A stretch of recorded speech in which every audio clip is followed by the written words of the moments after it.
Well, RuPaul's Drag Race. I'm not ashamed to say that RuPaul's Drag Race got me to drag. I know a lot of people have opinions about that TV show, but for me, I watched it from season 1 till now, and it literally changed my life. Like, look at me, I'm sitting here right now in a room full of drag, with a wall full of drag queens that I look up to, and it's just like made me like find a career choice or like a hobby that I feel like I'm really good at. And I think growing up, a lot of people find what they're good at and they make a career out of that. And for me, it's like I didn't really have anything until I found drag, and it wasn't until Drag Race that opened my eyes to it. And now I'm a drag queen every week. As far as the art form is just the transformation of being one person during the day and then being a whole different person. It's a lot like being my idea of what like a superhero with like an alter ego is.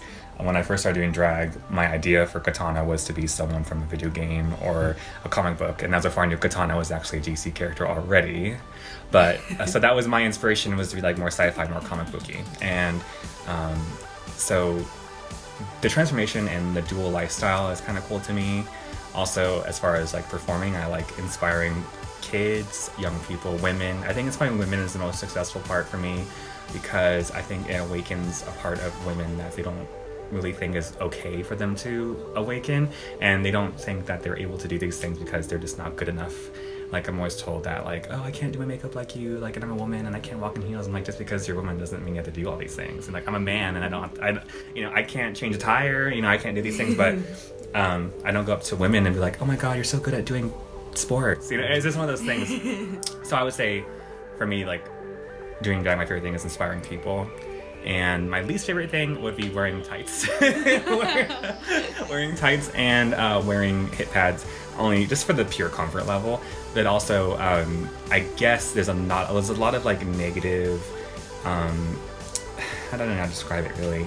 There's a lot of stigma when it comes to the drag scene, the drag community, depending on where you go. It's very competitive, it's very cutthroat. Luckily, we live in a smaller area where all the girls in the valley get along. Like, there's very few of us that don't get along, and there's been times where we didn't. But at the end of the day, we all kind of support each other from here. Well, when I got into drag, my family had kind of a weird reaction, not a bad one, because I would watch RuPaul's Drag Race with my family, and they kind of got an idea of what it was through watching with me. I ended up watching Drag Race every Monday with my dad, of all people, and so he had an idea of what that was. So when I started doing makeup, it kind of led to the next thing, which was doing drag. And my mom had a weirder reaction to it than my dad did, but she comes to my shows all the time now. But they never had a negative reaction as far as my family.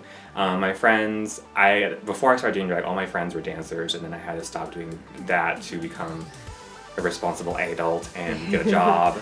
My best friend Helen Heels was my friend during my dance team life, and she really pushed me into doing drag because we got into the drag race together at the same time. That's why we became friends.